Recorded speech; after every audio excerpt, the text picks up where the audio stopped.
So much media, so little time. Who keeps track of it all? That would be me. This is Bob Andelman, and this is the Mr. Media Interview, broadcast and recorded live on blogtalkradio.com from the new media and baseball capital of the world, St. Petersburg, Florida.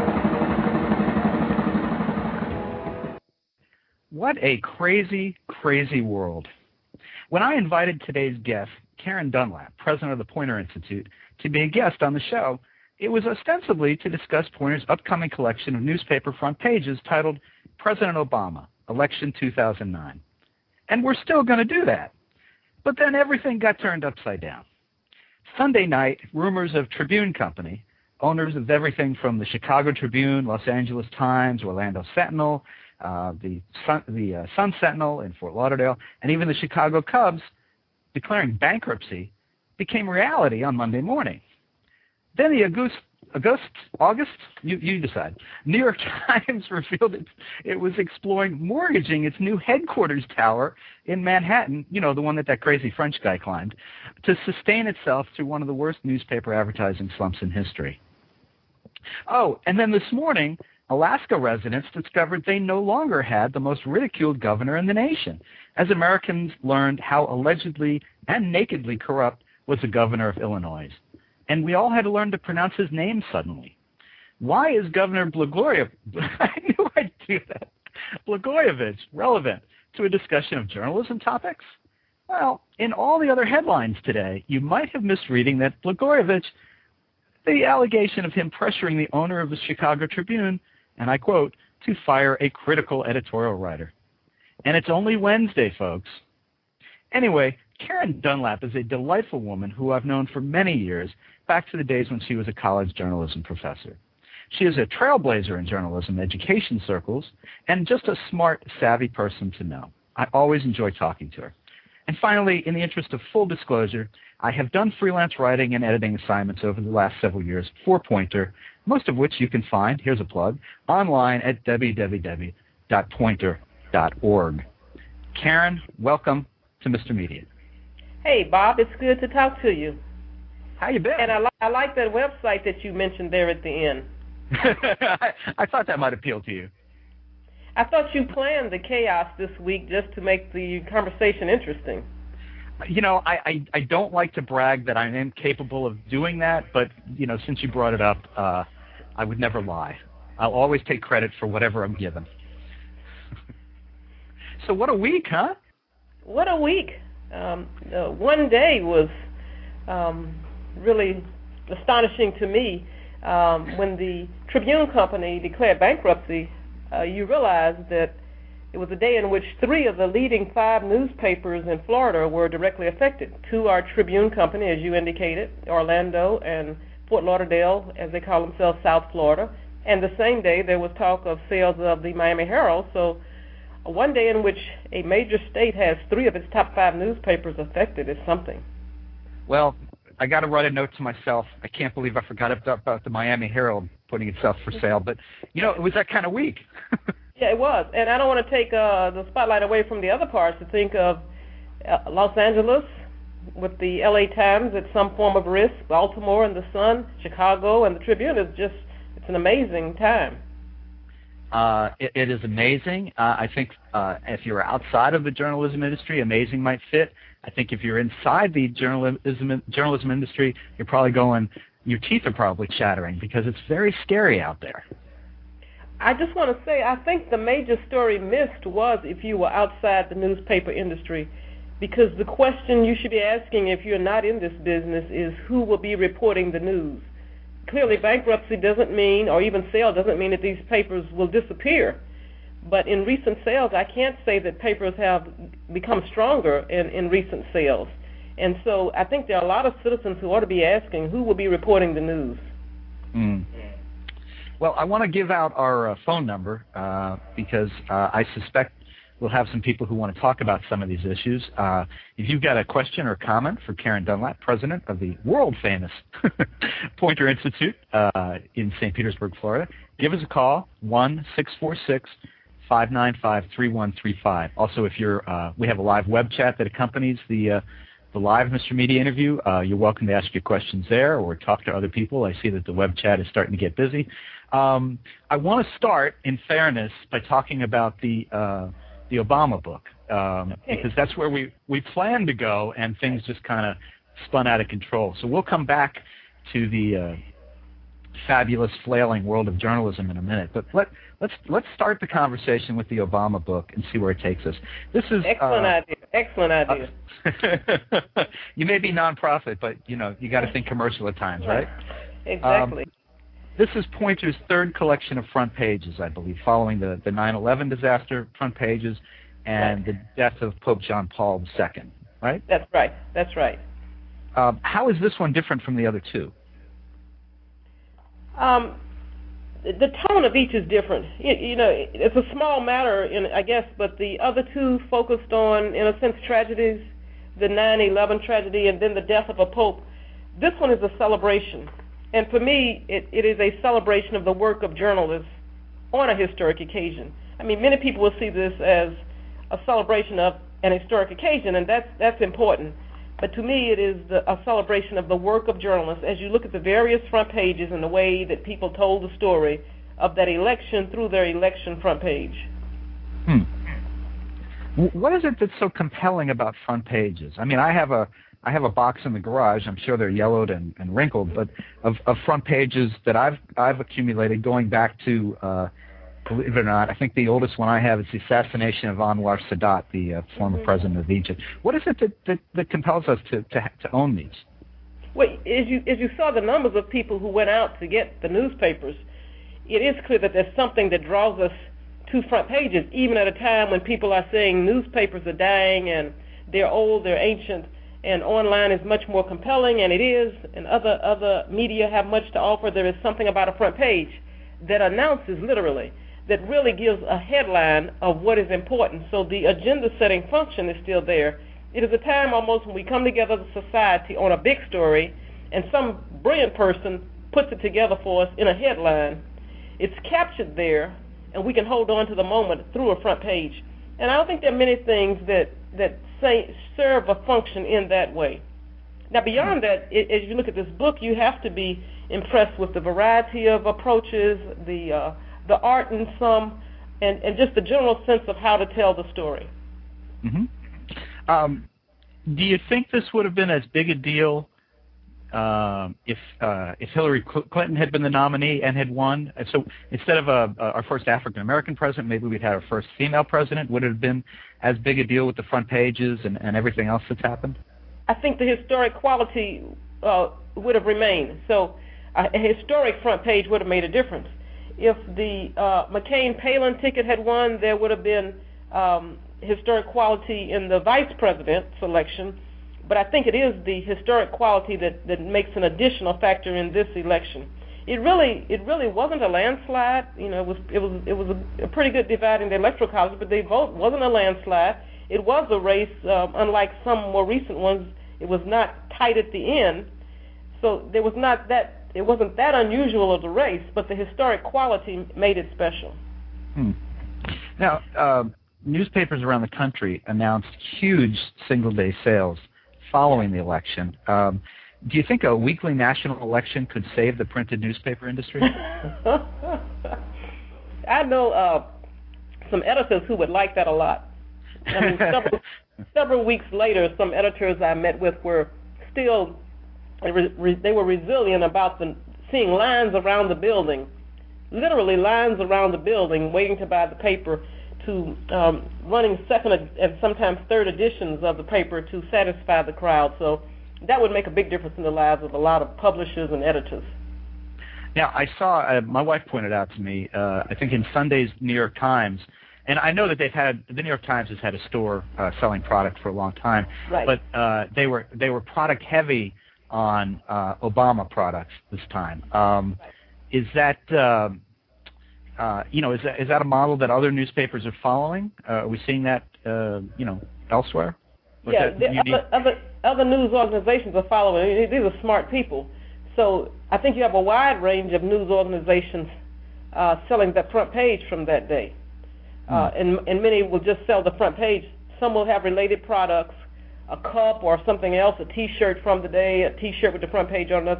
Yeah, these are not crazy people. They see crowds. They know that there's an interest. They have access to this material, so why not use it? You see Time Magazine and others presenting a sort of capturing the year of the election, capturing the campaign. So there's a great material. There's great art, photos, and other forms of art. Why not use it? Many are doing that. Now, I just realized that I left the Poynter's, the book, it's called President Obama, Election 2009. I left it beyond arm's reach. I actually got it at lunchtime today. And so I apologize for that. So I'm going to ask you what some of your favorite front pages in there are.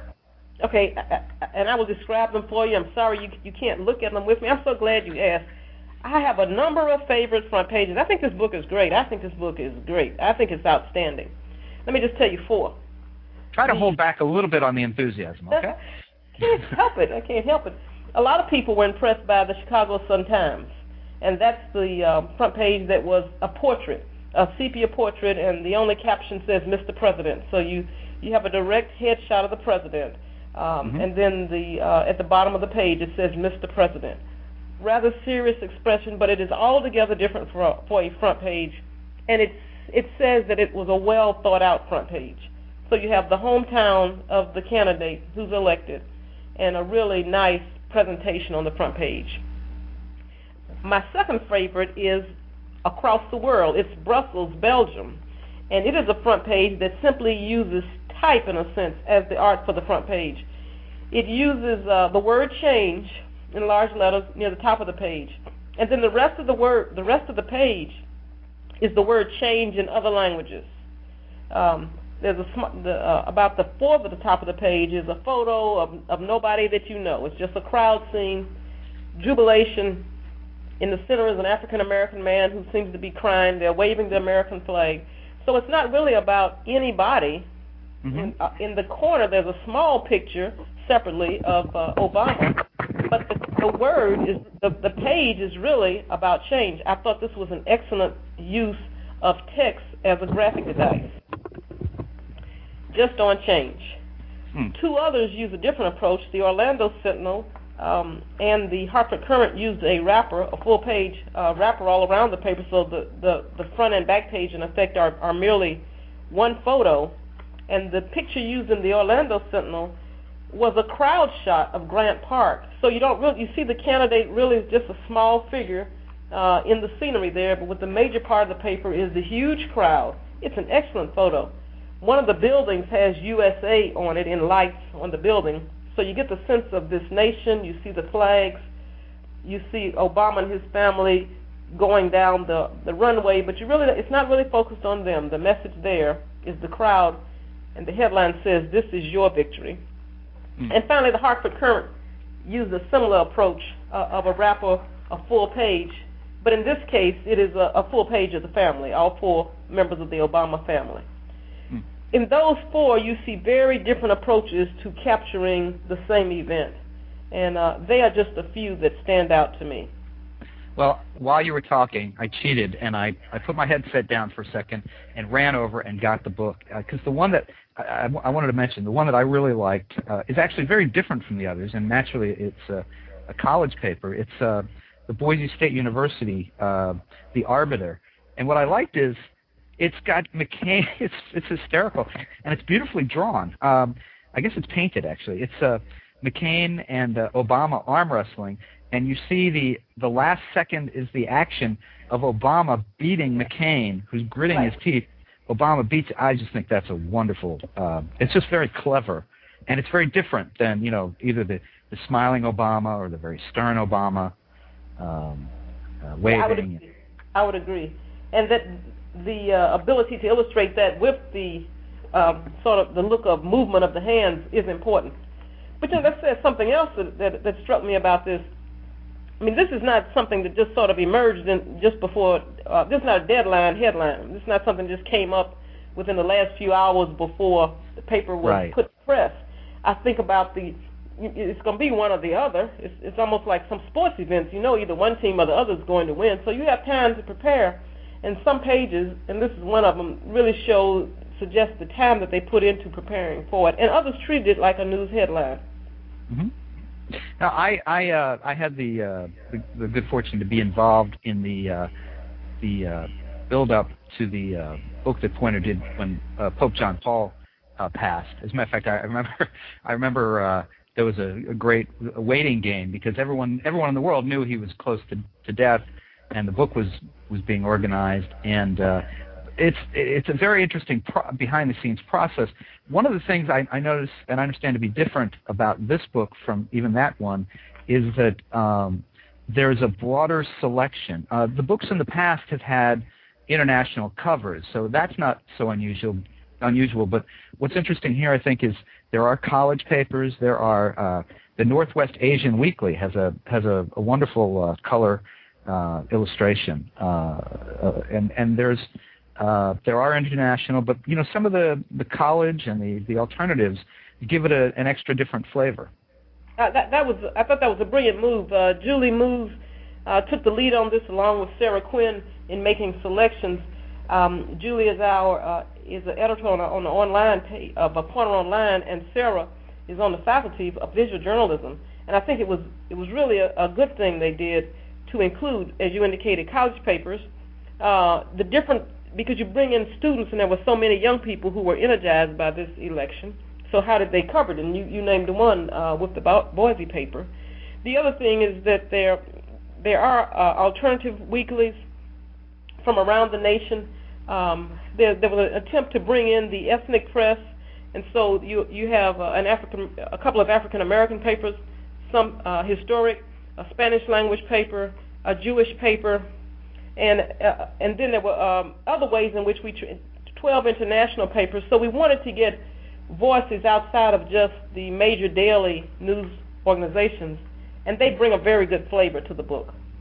Now, is it just coincidental that the alternatives and the weeklies are in here, or is it part of the bigger picture looking ahead for Poynter, where Poynter has traditionally been, daily newspapers, and more in recent years, radio and TV have become a bigger part. But looking forward, I mean, I guess you have to broaden your audience, and maybe giving the alternatives and the college papers and the ethnic papers a little exposure to the Poynter operation, probably not a bad idea. It's not. In my 20 years here, we've used the phrase that we like to have our groups as diverse as possible. So it's not at all unusual, as you know, for us to have international participants in our program. And from the beginning, we have had a college program, and we also teach high school and middle school students. So we like to have young people in the building. At least during the summer, we have young people.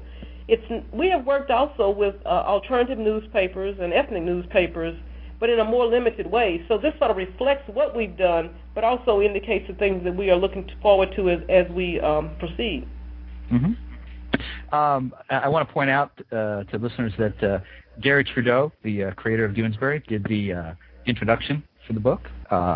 Nice get there. Well, it's not just his name. He really has a really good introduction here, and he addresses the matter you touched on. That you don't really see people dancing in the streets much anymore. You don't see people standing in line to get newspapers, but that Election Day, November 4, was different. And then he gives some of the figures on the reprints of papers, the Washington Post, the number that it reprinted, and other organizations, how they reprinted. So he did a great introduction to lead into these front pages. Let me remind everybody, you can find the book. We're gonna move on to some other subjects. You can find the book President Obama, Election 2008. I don't know why I keep saying 2009. I'm just thinking ahead, I guess. Yeah, you can find it in bookstores. Amazon.com has it, although it doesn't say when it's being released, but it is available this week, so it is out there. If you ordered it already, you'll have it in days, I understand. And you can also order it at Amazon, as I say. You can order it MrMedia.com very soon. And if you're in the web chat, I posted a link there. You can order it there. And if you've got let me remind you, if you've got a question or comment for Karen Dunlap, president of the world-famous Poynter Institute in St. Petersburg, Florida, which specializes in journalism studies, journalism education, give us a call, 1-646-595-3133. 835. Let me just add, you can also get it through Poynter.org. You can also order a book there. I don't want to take anything away from Poynter.org, but of course, yes. And I want to, I know you want to move on, but can I just say a couple of more things about some pages? Of course, at $1 a minute, though, Karen. Yes, please, Bob. One other touch that I particularly liked that the editors use in the book is that they call it a political, I call it a personal history. So some of the selections were based on the 4 primary candidates. Therefore, you see Alaska, Arizona, Illinois, and Delaware. So there are papers representing each of those. I mean, if you're the home state of somebody who loses, how's it covered? But in addition, because Obama has such a diverse past, we have Jakarta, Indonesia, where the headline was Barry's Done It, his old name, Barry's Done It, as well as Hawaii and Illinois. Mm-hmm. And I'll stop there, Bob. Okay. No, that's fine. That's fine. And do the proceeds to this book go generally to the Institute, or are they intended for a specific purpose? This is, we will get the proceeds from this. The percentage of sales comes to Poynter. Unlike the first one, September 11th, that was a bestseller, we went into that with the commitment that we would not get the proceeds. We will get the proceeds for this. We're talking about it primarily for scholarships in a year in which many news organizations will have difficulty sending journalists for training. And it's part of our appreciation to the news organizations that gave us the rights to use their front pages. We hope to use it for scholarships to keep people coming in a difficult year. Okay. Well, so buy one, buy many, buy for all your friends. It goes to a good cause. Buy them for all your poor journalism friends who may not be buying a lot of presents this year. It'll cheer them up. Now, this is the part of the program where I may use a stronger word or two, so those of you who have tender ears, you may want to cover them for a second. As I described in the introduction, this has been an unusually colorful week for newspapers, Karen. So, let's try to take events in order in the time we have left, which is about 20 minutes, I think. What was your emotional response to the Tribune Company filing for bankruptcy? Was that an oh shit moment even for someone as proper and dignified as Karen Dunlap? It was. I was going to say if I use that word, but it was very much a surprise in a day in which sort of started with that they were talking to lawyers, bankrupt companies, officials about a bankruptcy, and I sort of had the sense that, as some reports indicated, they were just talking because this was something that might be in the offing, or they just needed to know what they would be involved in bankruptcy. And then in short order, they filed for bankruptcy. So that was pretty surprising. Things moved quickly. That was surprising. Do you think it would have gone any differently if someone other than Sam Zell had bought the newspapers and the company? That's hard to say. You know, there have been other large sales lately, and you involve different personalities and sort of different perspectives, but the outcomes have not necessarily been that different. There are two things. The things that stand out to me are debt and the downturn, and so some other owners might be perceived more warmly by their staffs, but they still have to deal with debt and the downturn. Right. The Tribune Company had a higher level of debt than most, but they still had to deal with, like a lot of others, with debt and the downturn. So I'm not sure if it would have been a lot different in the bottom line if there had been a different owner.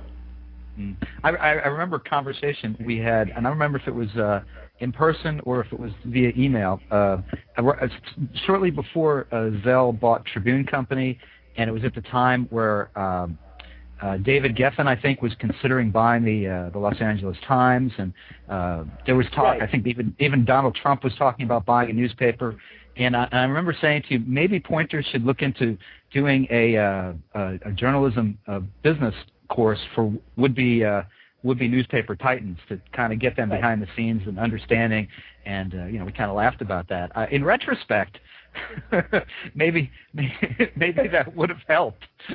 I remember that. I remember those conversations, and I think our interest was primarily to have owners come in who understood the importance of journalism, of course. Mm-hmm. But at that time, I don't think any of us could have imagined how difficult the situation has become for news organizations. And of course, now you don't hear a widespread interest in buying newspapers. Yeah. No, I don't hear any. I think what we're seeing is, there's always been this thing in business where, okay, well, when it's time to put an asset up for sale, and we see this. I follow Publishers Weekly as well. I think Read Business today took one of its units off the market because nobody wanted it. And it used to be, 2 years ago, even 5 years ago, 10 years ago, that when an ongoing publishing concern, whether it be in newspapers or books or magazine, went up for sale, there was always somebody who wanted to buy it and thought they could realize profit or turn it around or fix it or whatever. That does not seem to be happening today. Well, yeah, but let's keep in the mix the difficulty of credit right now. Right. So absolutely. If you were inclined to buy and you had a very good business plan, you will likely have a great deal of difficulty simply getting credit, no matter how good you look or how good the organization looks. And the other thing, because I'm always concerned about sounding as though this is a dead medium, there are many organizations that are still profitable. The problem is that they are not as profitable as they were at one time. And there's a lot of life left in newspapers, both as newspaper organizations, both with the printed paper and in the online ventures that they are pursuing. We're just sort of midstream, and most organizations haven't figured out yet how to make money in a changed environment. I have no doubt that many will and be very profitable again. Well, if the Chicago Tribune situation was not an oh shit moment, pardon my French, what about the New York Times exploring the mortgaging of its just completed and occupied Manhattan headquarters to use to pay off or head off some big credit facility bills coming due in 09 and 10? That has to concern you somewhat. Actually, that was much less of a concern and maybe less of a surprise, and here's why. Newspaper properties have come up in many conversations now. There was talk of selling the Philadelphia Inquirer Daily News building, and with reduced staff, that actually makes some sense. I mean, I've talked to again, editors and publishers, and I've raised this expecting a huge sense of indignation, but they say, well, hey, it's prime real estate. We're not using that whole building, and of course there's an emotional attachment, but part of the reality now is that a lot of news organizations don't need the space. They do need cash. In the case of the New York Times, they're not selling their building, a new building, a beautiful building, and as I understood it, they were coming to the end of a cash plan, and they simply wanted to draw out a new line of credit. So that one was really much less of a surprise to me or a concern. Well, but then also, I mean, their November ad revenues are way off. So, I mean, they're looking ahead going, okay, it's not getting any better for a while, and we need to look at alternatives. I mean, if that happened... That's true. If that happened here... Their figures have not been good, and because they are such an excellent company, it is a concern. In some ways, they don't have resources some other major companies have to turn to. And so I know it's a burden for the executives there to figure out what's the future of that very historic and very good news organization. That probably sort of gets my attention more as a greater concern than the fact that they took out a line of credit on the building. I remember being in New York, and I don't remember if it was the summer or in the spring of 08, and reading New York Magazine's media critic, and I apologize, I can't think of the man's name at the moment, but he wrote a very serious, very considered column about how it was time for the New York Times and New York Times Company to take the lead in the industry and declare that print newspapers were dead, and to take the leap now, early, and jump into a digital-only or virtually digital-only environment. I think I know what you're going to say to this, but and there have been other people who've said it, and the much smaller but highly respected Christian Science Monitor recently announced that it was going to do exactly that. What do you think about all this? Go ahead, Bob. Tell me what I'm going to say. I think you're going to say print is not as dead as some people think, and you're not going to be the one to put the last nail in its coffin. Now, I think the problem is that print organizations don't have the economic model that allows them to let go of the advertising revenue they can still get with print. I think if the next step was very clear and there was the expectation that even if you didn't get the same level of revenue, you could get a substantial amount of revenue by just going electronic, I think you'd see more jumping to that. But as some people have said, there's a lot of money on the table for print. Now, so what will be there in a year? At what point do the expenses outweigh the advantages of staying in print? Then you see more of a tipping point. But I think the big challenge, and this is no secret, is finding the economic model online that really generates some revenue. As far as the New York Times, Arthur Sulzberger said some time ago that I think he said he was media agnostic, and they have taken big steps in online. So they might be moving as fast as they can. They make good money on the print product now, and so I don't think they'll give that up until things change a little more.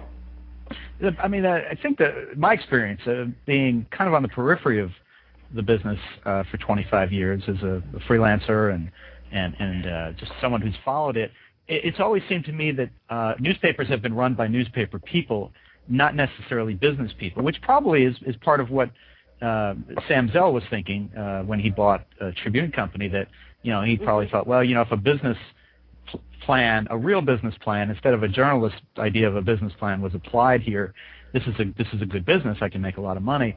But most journalism operations are still run by journalists who don't have that business training or understanding, or I think a lot of them give lip service to it. But I appreciate what you're saying about that there's still a lot of money on the table in terms of advertising, but that money on the table doesn't fit the budgets that these newspapers have been running on for so long, and so we're seeing that. I mean, at the St. Petersburg Times, which is very near and dear to your heart and mine, they went through early retirement plan. They haven't gone through the mass layoffs that others have, but others have gone through layoffs. They're trying to squeeze into a different type of plan, but it's very hard on these companies. They're not geared up to be run like a business. They're geared up to be run for journalism, and they're emotion driven in the sense that they respond to the day's events and the politics and economic issues, and they can write about economic issues with great clarity at times, but they can't necessarily turn around and adapt those same economic issues and thoughts to their own plan. Well, let's explore a little bit. I think what you're talking about, in large part, is the emotional attachment to the known, the emotional attachment to print, because that's what we do. Mm-hmm. And yes, we are in an environment where significant change is needed. For that matter, a lot of people will say significant change in the advertising areas are needed, that advertisers are used to approaching companies that want an ad in your paper, and now maybe they need to be targeting audiences and delivering audiences to advertisers in a different way. So there is an emotional attachment to the known, and the known is print. And let's just add, the elements of print keep going up. Newsprint is going up at a significant rate. The gas to deliver the paper might be down for a few minutes, but it's costly. So yes, there are forces that say we need to move away from print. Yes, there is an attachment to the known, which is print. I'm not sure if it's just the matter of not being able to use business principles, because at that point I would bring in the car industry. Have in a sense, the same problem. We do this, we know how to do this, we're going to stick with this. That's not working. You know business, but you need to do something different with your business. And that applies to the car industry and to the newspaper industry.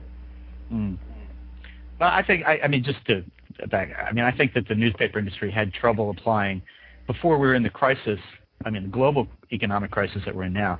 I think you can go back to any time, and lots of newspapers had issues applying general business practices that might be found in other industries to what they do. The car industry is a great example of people who supposedly understood economics and still screwed up. No doubt about that. But I mentioned the Christian Science Monitor going to an all-digital edition. Another bigger example in some ways, I think, is the company, I can't think of the name, the company that owns PC Magazine and all these electronic magazines. they were the first to and they just gave it up on PC Magazine. PC will no longer be available in a print edition at all. All of their magazines, as I understand it, are digital only. And it was a big leap, but they found it to be very profitable.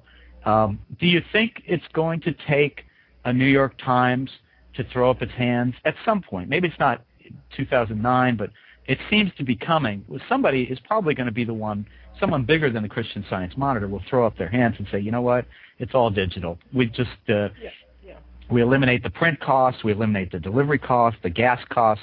We refocus on being a journalism organization, and just it's about the content and the distribution, the electronic distribution and the packaging more than the physical distribution. Yeah, I think within a year or two, you'll see significantly more news organizations taking that route. I'm not sure if it takes an industry leader. I don't think people are necessarily waiting for one of the industry leaders to make the change. I think they are primarily thinking about how do we move in this direction. I just want to point out, the Christian Science Monitor took an interesting step, but they are a specialized publication. Mm-hmm. Among other things, they have a national audience. They have a very low circulation for a very wide range of readers, so it made much sense for them to go electronic. And as it makes sense for other organizations, I think you'll find them moving toward that. They need a few more things. But even as they do that, I would expect some of the print product to remain. As you know, more and more companies are talking about publishing fewer days a week. So it might be that you have a print Sunday paper, maybe 2 or 3 other days a week.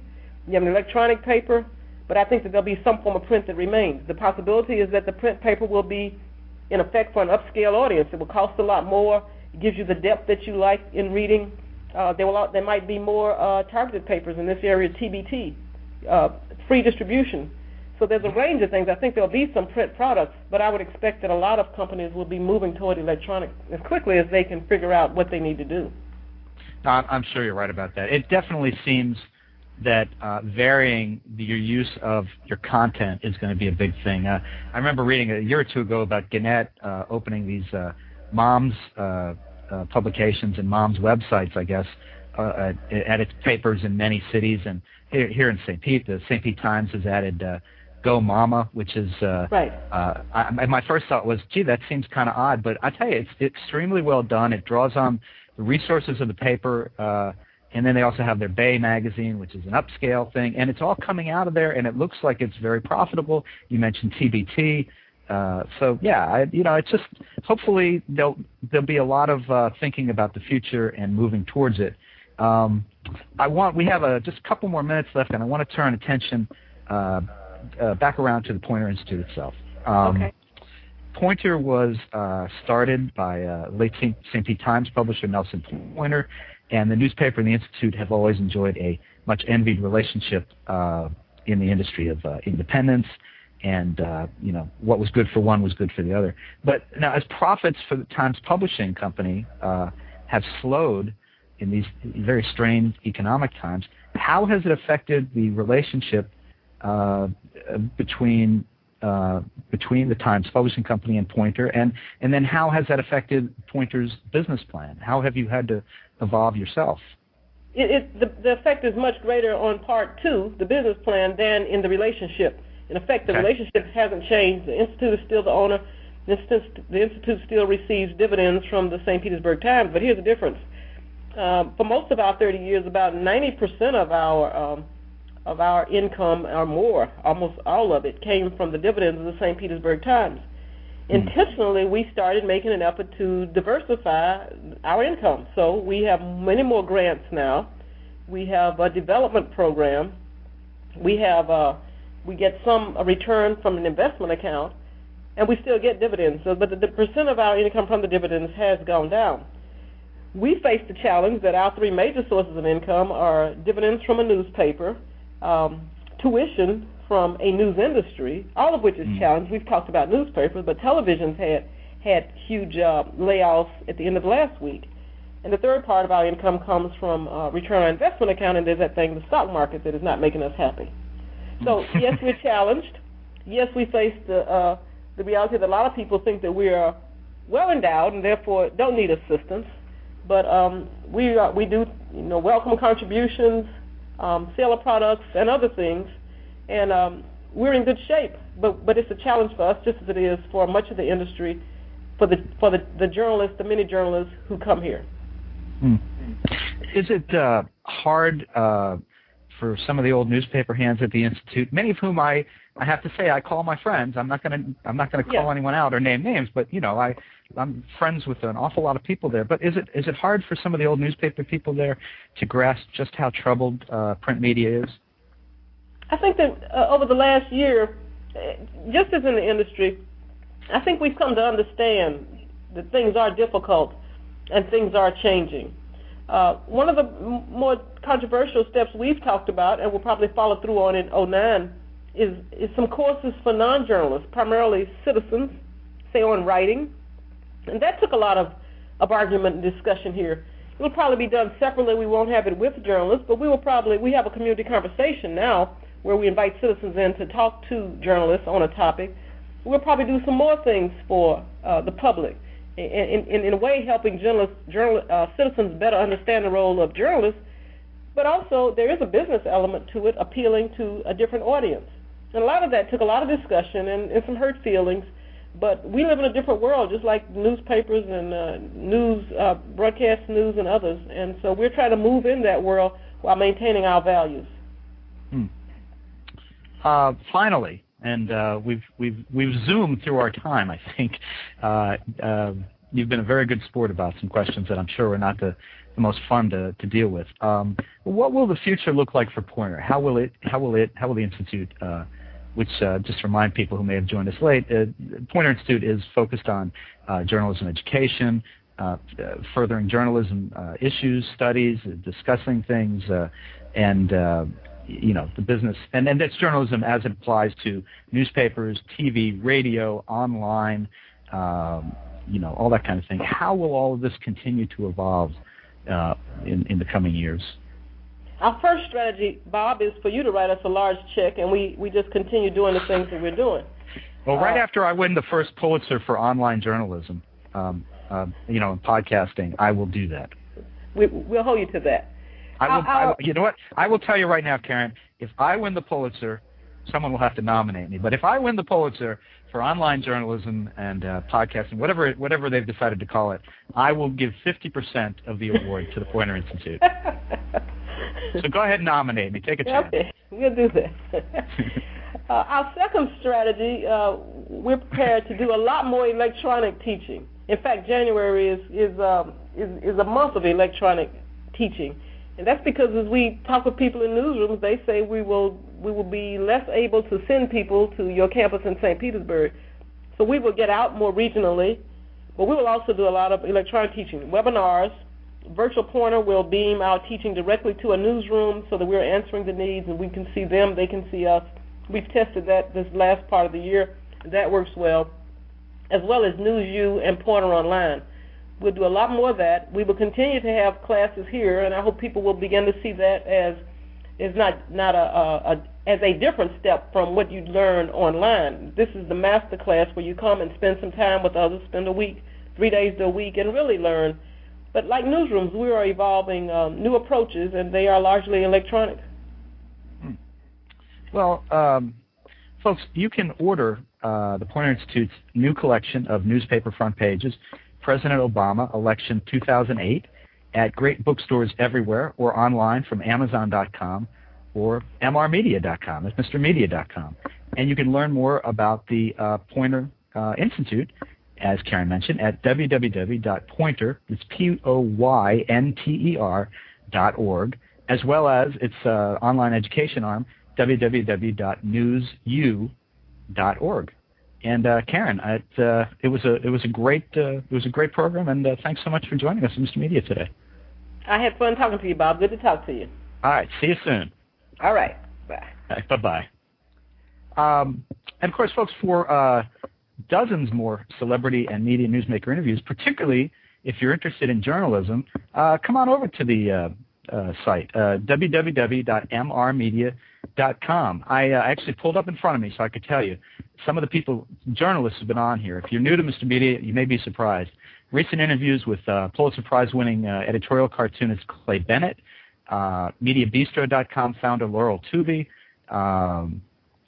Bill Adair, the editor of PolitiFact.com and political editor for the St. Petersburg Times, Alberto Ibarguen, the head of the Knight Foundation for which funds a lot of journalism, Sri Srinivasan, the head of the Graduate School of Journalism at Columbia University, my good friend Eric Deggans, media critic for the St. Petersburg Times, another friend Aaron Barnhart, media critic for the Kansas City Star, Howard Finberg, the head of News U at Poynter, Pete Hamill, Chuck Shepard, who does the News of the Weird syndicated column. A lot of journalist interviews on Mr. Media. Come on over, give them a listen.